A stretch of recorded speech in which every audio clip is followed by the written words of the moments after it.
What is up, guys? Nick here from Creative Image, and today we're going to be doing something a little different. We're going to do a whole retouching video. I'm going to do the quick version of this. I eventually am going to do a longer version to show you guys in-depth processes of how to remove blemishes, smooth out skin, make it magazine worthy. So we're going to hop into Lightroom first, and then we're going to go into Photoshop to do a little more in-depth editing of how to remove blemishes and enhance skin. So let's get to it.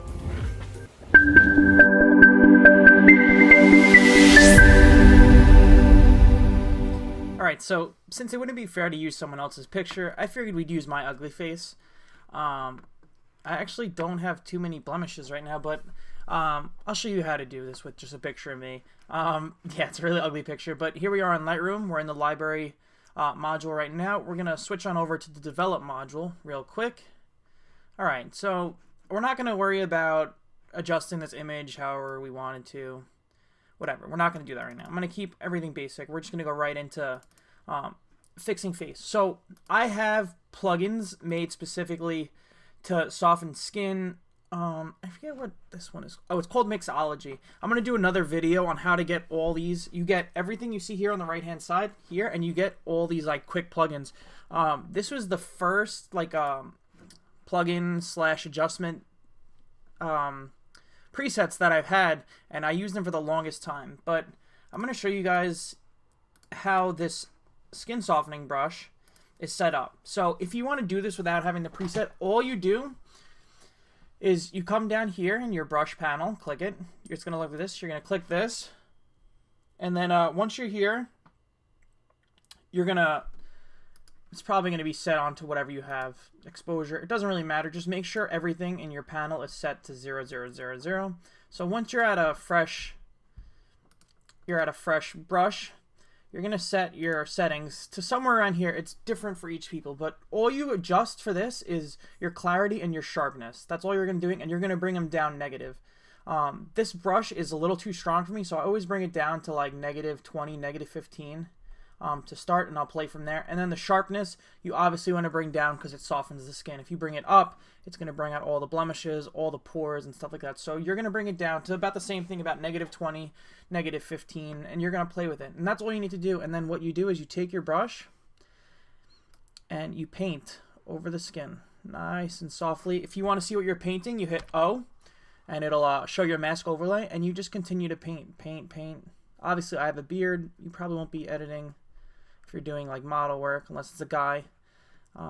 Yeah, so get a nice basis of this, and just paint the skin. Stay away from the eyebrows, and if you can, eyelashes, because that you don't want to flatten those.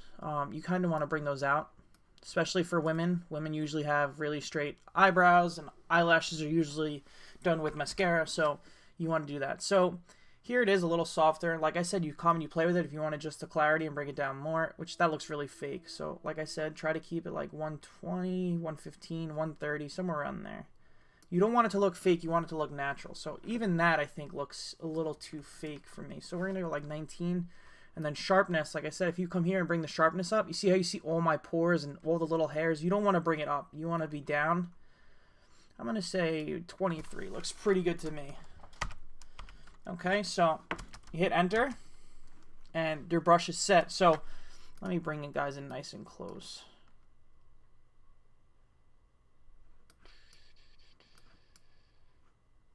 Okay, so here we go. Here's the skin. This is the after. Here's before. You guys see a lot of like the stray hairs here and a little bit of my wrinkles here. Then that's after. It smooths everything out. You could even see here in this, my nose over here, it smooths it out. It's not as harsh, and it looks really nice. Okay, so that is the skin smoothing or softening of the skin. You do not want to use this on babies. Babies naturally have smooth skin. This is really useful for like older, I'd probably say 5 and up. I wouldn't do it anything younger because they have naturally smooth skin. They don't really have any blemishes yet. Okay, so now to removing blemishes. So what you want to do is you want to zoom in on the blemish that you have. And in Lightroom has a built-in blemish removal or spot removal tool, just like Photoshop does. And all you would do is it's right here in this panel next to your crop and your red eye removal, and all your grading tools. So this right here, the second tool right here, is your spot removal. All you do is you click it, and all you do is you come over to your blemish, and you want to adjust the size of your brush to just a little bit bigger than the blemish itself, because otherwise it's going to start sampling other parts of the skin you don't want to. And once you get it that size, all you do is click down, and it'll sample from another area that has similar looking skin or similar looking texture. And that's going to go. Same thing here, see? Now that one's gone. Now you come over here, adjust the brush. You could use the bracket keys, which are right next to the letter P, to go bigger or smaller, or you could come here on the right hand side and adjust the size like this. Or if you guys have a mouse, you could use the scroll wheel up and down and it'll adjust it. So let's come here. I'm just going to click a couple and show you how this works.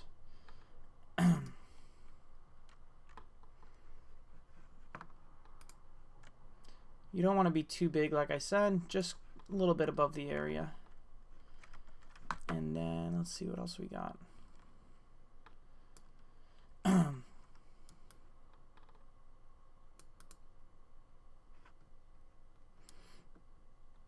going to come over here. I have one here. In the darker areas, it's tougher to sample, so be careful when sampling. And if the area isn't right, so say this one doesn't match this area, you can drag it to different locations. You click on the move and you drag it to get the similar skin that you want. Alright, I'm going to call that quits. I'm not going to go crazy in depth with that. Now you're going to zoom out. I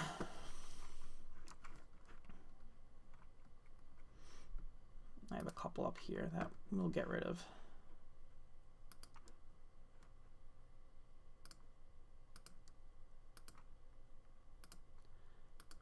Alright, and then all you do is after you're done, you hit enter, and bam, all the blemishes are gone. I look like I have flawless skin even though I don't. So here's before, you see all the blemishes, and here's the after. So looking up here in my forehead, that's before, that's after, and then here in my cheek, before and after, before and after. Okay, so we're going to move over into Photoshop right now, and I'm going to show you guys how to get a little more in depth if you want to remove the line wrinkles that you have in your forehead, or if you have blemishes that aren't being removed in Lightroom. So let's get into Photoshop. All right, so here we are on Photoshop. You want to start off by making a copy of the layer. You could do Command J or Windows J. I have these lines on my forehead. Obviously, see that all the blemishes are gone. Looks really awesome. So now I have wrinkles in my forehead. I mean, I'm old. Leave me alone. But if you do want to remove those, you could start by using the spot healing brush tool. Like I said, you want to be, in the last video, you want to be a little bit bigger than the line itself, and you just want to hold down, click and drag over the line, keep going, keep going, keep going until you get to the end, and let go. Let it do its thing, let it work, and bam, that one's gone. You do the same thing here, click and hold through the whole line. Obviously, if you're doing this for a client, I wouldn't remove it because it's who they are, but if it's a picture of you and you don't like them, go ahead, be my guest, remove them. That is the quickest way to do it. You guys see there, it removed them pretty flawlessly. I have a couple little marks here that I need to go in and retouch, but look, here's the before, here's the after, and it smooths everything up. And if you do have any tougher ones and you need to remove it, come here to the clone stamp tool, click it, and all you got to do is you're going to hold Alt in a spot that you want to sample, click down, and then come up to the area that you want to paint over. And there you go, and it removes the other spots that were difficult to get. And you want to keep resampling in different areas because otherwise it'll look fake, and you don't want your pictures to look fake. So I wouldn't do this to one of my pictures, but just for example, for you guys, it'd be cool to see. And then, like you see, I have this beauty mark in my ear. You could use the spot healing brush again, click it, and I'd say the spot healing brush works about, I'd say 90% of the time to get the job done for quick retouching, and you get rid of all the blemishes. So there's that. And there you go. I mean, it looks so fake because I have wrinkles on my forehead, but there's before and there's after, and that just enhances everything. So there you have it. It's just a quick tutorial on how to just fix up skin, make it a little smoother, look a little cleaner, and yeah, no blemishes, and it looks like it's ready to go. It's a pretty weird picture. But yeah, so there's that. Alright, so there you guys have it. That's just a quick, easy way to remove some blemishes and smooth out the skin. If you guys want a more in-depth video, I could show you guys how to do everything manually. I could go more in depth on how to remove blemishes, how to make your skin look even better than what it is right now. We'll go over dodging and burning in a different video. But yeah, so this is just the basics of enhancing skin, removing blemishes. So I hope you guys liked the video. I also have some good news. I am upgrading this iMac. This is getting thrown out and I am getting a new one. We're in the works of that right now. I'm just trying to decide on what I want to go with, RAM, what I want to go with the hard drive. There's 3 different ones. I'm just building the entire thing. I'm so over like this taking forever to load while I'm trying to multitask. Like I'm screen recording, I'm recording video right here, and I just want everything to be flawless, smooth, fast. You know, it's hard because I do a lot of video editing. I do pictures, and I do I do it all on this computer. My MacBook is awesome, but I like sitting down at the desk while I'm doing work for this and video for you guys. It's just easier on me. So stay tuned for that. I'll post a video as soon as that's up and ready to go. I'm doing a whole custom setup, and I think I'm going to change the desk out because I'm kind of over this. But yeah, so thank you guys for watching. I hope you guys enjoyed the video. Don't forget to like, subscribe, and comment, and I'll see you guys in the next one. Peace.